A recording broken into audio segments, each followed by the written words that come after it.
Young Justice TV show review.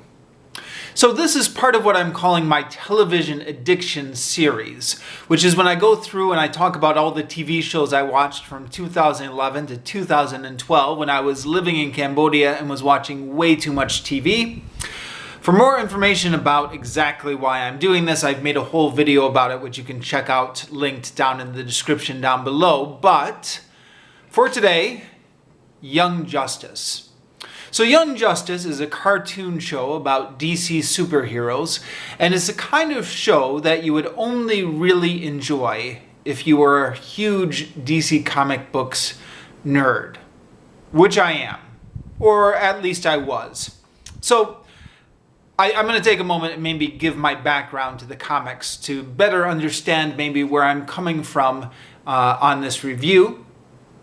I got into comic books in my early teens, about 13, 14, 15, which was kind of in the mid-90s, or early to mid-90s. It's a bit late, admittedly. You know, most people get into comic books when they're 6, 7, 8, and I would have loved to, but I didn't have access to them. At least not superhero comic books. They were forbidden in my house. I was, of course, familiar with superheroes. I mean, you can't not be. They're all over pop culture, and even back in the 1980s. There was a TV show called Super Friends, which was about the Justice League of America, but according to Wikipedia, they didn't call it the Justice League of America because it came out in the years after the Vietnam War, and the whole kind of idea of having a Justice League of America was not marketable. So it was called Super Friends. But yeah, it was essentially the story of the Justice League of America, Superman, Batman, Wonder Woman. And depending on which show you were watching, they had various tie-ins to minor DC comic book characters would show up. Cyborg, or who else would show up in that show? Red Tornado, I think, or various other characters would show up from time to time.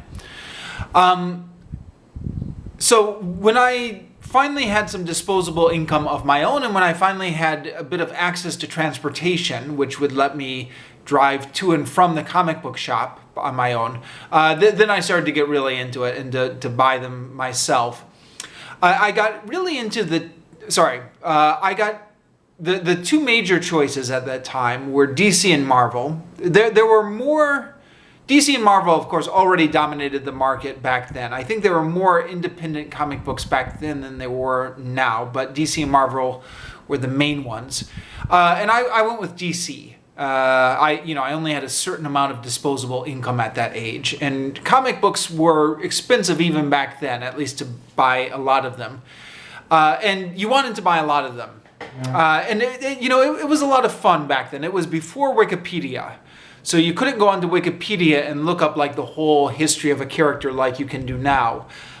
Instead, you would just buy a comic book, and they would be constantly making references to events in the character's past, or making references to his whole gallery of friends and foes.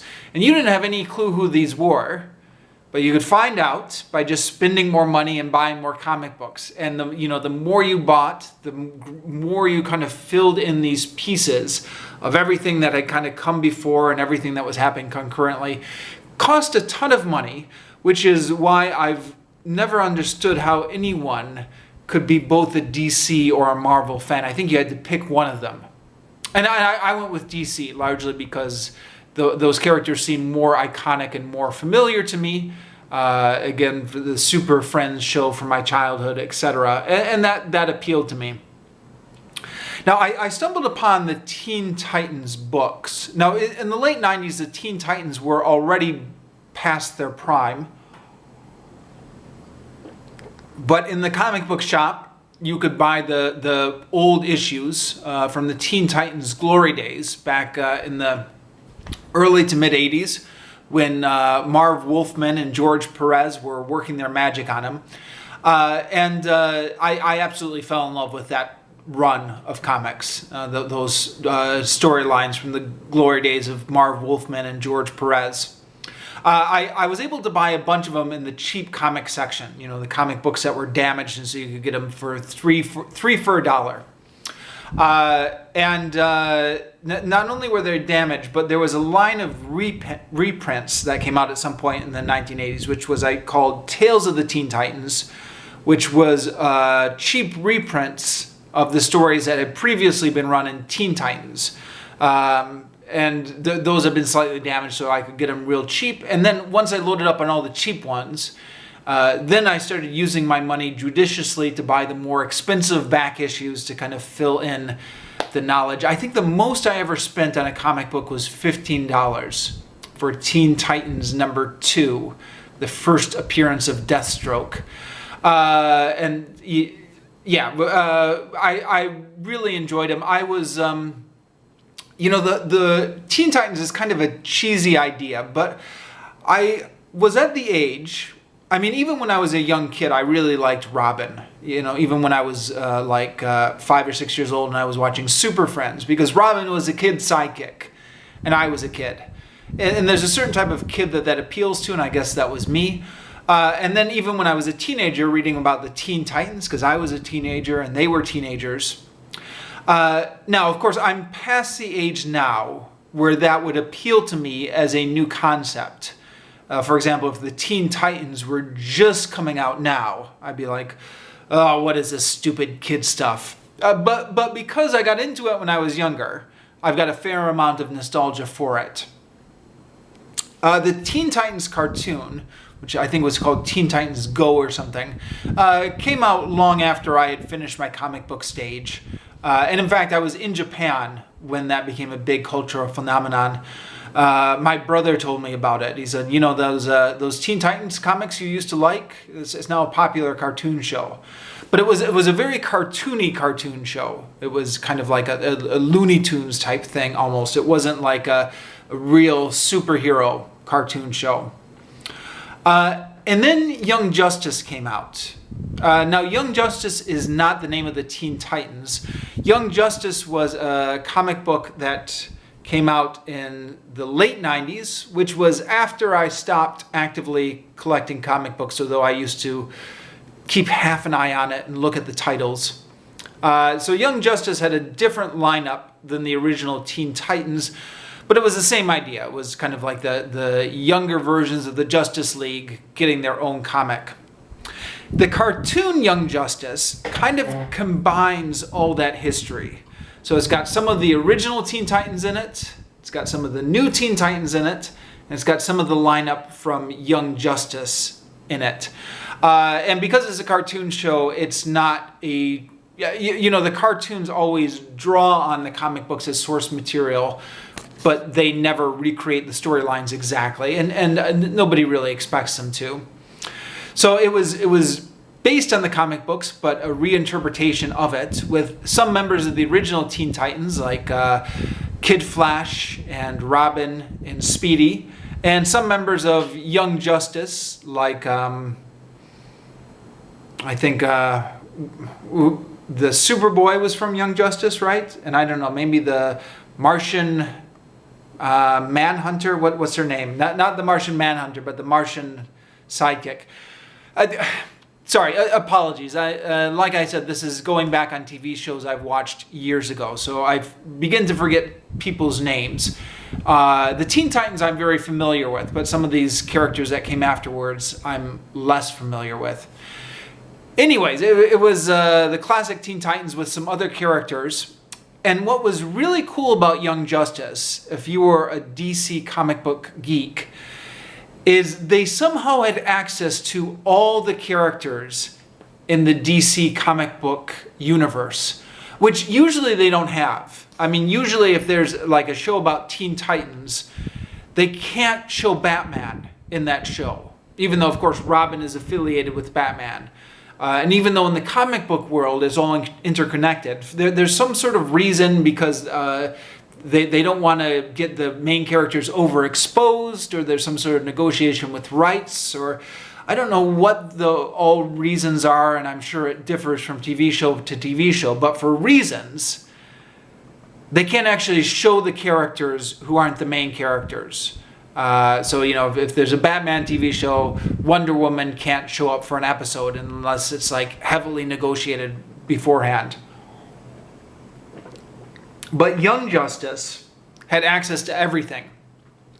So that, right from the beginning of the show, it's starting off with the Justice League plus the teenage sidekicks.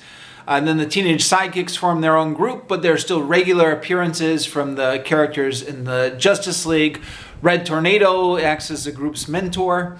Captain Marvel pops up for a few episodes, which is kind of a nice nod, because of course Captain Marvel being the DC comic books Captain Marvel. Captain Marvel is maybe more familiar to people now than he was a few years ago because of that movie Shazam. So now everybody knows that he's really Billy Batson, who's really a kid himself, even though he pretends to be an adult by changing into Captain Marvel.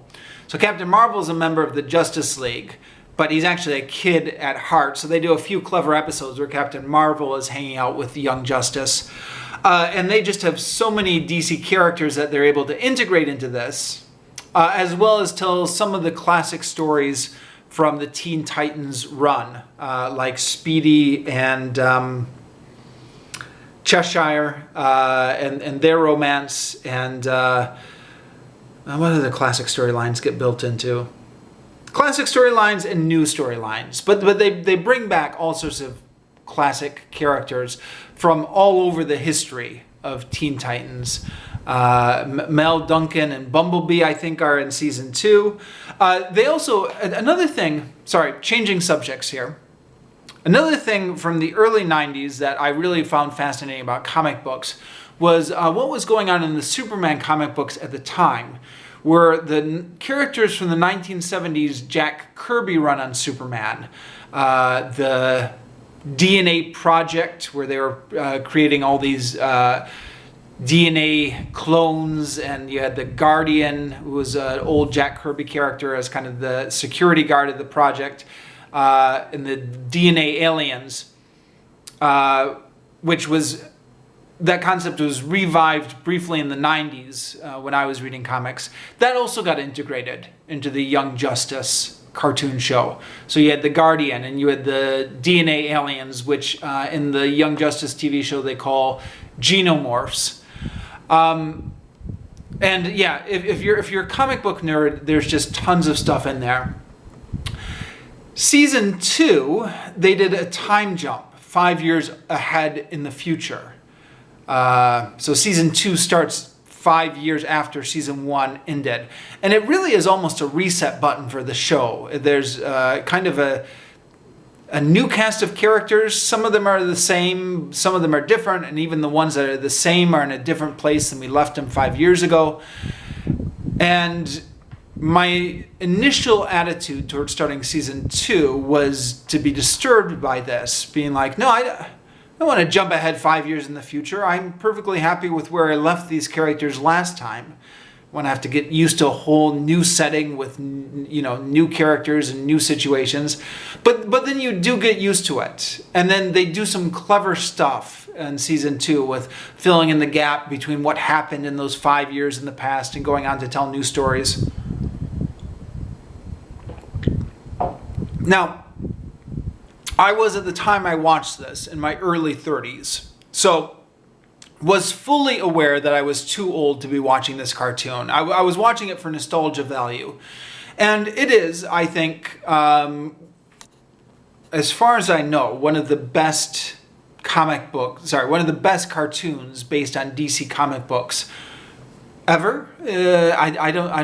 I can't think of anything better. I mean, there was the Justice League Unlimited, which had access to a lot of DC comic book characters, but I think Young Justice might have been better than Justice League Unlimited in terms of the way they integrated so many characters from the DC universe.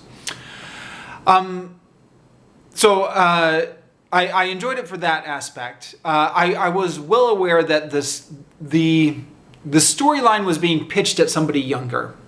So this is the kind of show which would have been really awesome if I had discovered it when I was 10 or 12, or when I was 12 to 14 or 13, 14, 15 and was in my comic book collecting stage of life. I would have really loved the show then. As it was watching it as an adult, I was kind of aware that it's aimed at a younger viewer than mine, and yet the storylines, some of them were pretty decent in terms of complexity, especially in the second season, and they got into some of that comic book weirdness. You know, if one character finds out he's a clone, and then you've got to find the clone, and then they get the clone, and then there are two characters who are the same. One's a clone of the other. I mean, they're different at this point because they've had different life experiences. But, you know, if you read a lot of comic books, this is just so classic comic books where they always have clones popping up and weird things like that. So it seemed like the perfect comic book series. And then it got canceled after 2 seasons. I was in Cambodia, and I was waiting and waiting and waiting for the season 3 to hit the DVD stores in Cambodia. And I remember every time I went shopping for new TV shows to watch in the DVD shows, I would check out the cartoon sections and see, okay, is Young Justice season 3 out? And then I read on the internet one day that Young Justice had been canceled and there was no season 3, and I thought, I was so disappointed. It came out a few years later. Somebody who worked on the show said it got canceled because too many girls were watching it. And the company was upset because they didn't want girls watching the show. Which I know, it sounds ridiculous, but that's how it was framed in the interview when it came out. And I don't know if anybody remembers this. Caused a minor furor over the internet a few years ago. If you were part of these circles, part of these comic book geek circles, people were upset and, oh, how dare they, you know, totally sexist. And then, of course, it got denied by the corporation that was not, in fact, the reason they canceled it. And then I think it came out a few years later, according to Wikipedia, that the reason it did get canceled was because not enough people were buying the toys. And apparently the show was funded by the toy company. Sorry, I completely messed up that story. I should have mentioned in the original story, when that first interview came out, the accusation was it got canceled because too many girls were watching it. And the problem with too many girls watching it is because girls don't buy the toys. And the show apparently had been created to buy toys. That surprised me when I first read that, because I didn't realize that was still the basis for making cartoon shows. I mean, of course, I grew up in the 1980s, so I know I'm well aware that in the 1980s that was what cartoon shows were based on. He-Man and Transformers. Those were cartoon shows that were geared to sell toys. I didn't realize that was still the way cartoons operated. And, you know, I'm out of touch because I've been living abroad and haven't stepped foot in a toy store back in America in years. I don't know what is on the wall, but I kind of thought plastic action figures were not as popular as they were when I was young, because so much has been replaced now by electronic entertainment. You know, all the people on their phones and playing mobile video games and stuff like that. So I was surprised that... I was also surprised because, you know, like He-Man and Transformers, those were created as toys first, and then the cartoon show was built around the toys to sell the toys. Whereas cartoon shows based on comic book superheroes have never been based on a line of toys, because the comic book superheroes, of course, are intellectual properties which go back decades. And quite often you would have a toy tie-in, which would try and cash in on that popularity, but it would never be created solely as a way to market toys, because it didn't exist around the toy line. It existed around characters from the comic books. But yeah, apparently that was actually the story, is it had been based around the toy line, and the toy line hadn't been selling, a Mattel toy line, they hadn't been selling enough toys, so they yanked the funding, and so the show got pulled from the air. And maybe some of that had to do with the fact that too many of the viewers were girls, and girls don't buy toys. That could have been an indirect reason why it got canceled. I don't know. Because the show has a dedicated fan following and a lot of people who wanted to see a third season, it did get revived, according to the Wikipedia, back in 2019, but I haven't seen that. I haven't seen the revived season 3. I just stopped watching after season 2. And I don't know if I would watch season 3 now. I mean, so much time has gone by since I watched season 1 and 2. I'm no longer in that zone. I don't know if I would pick up season 3.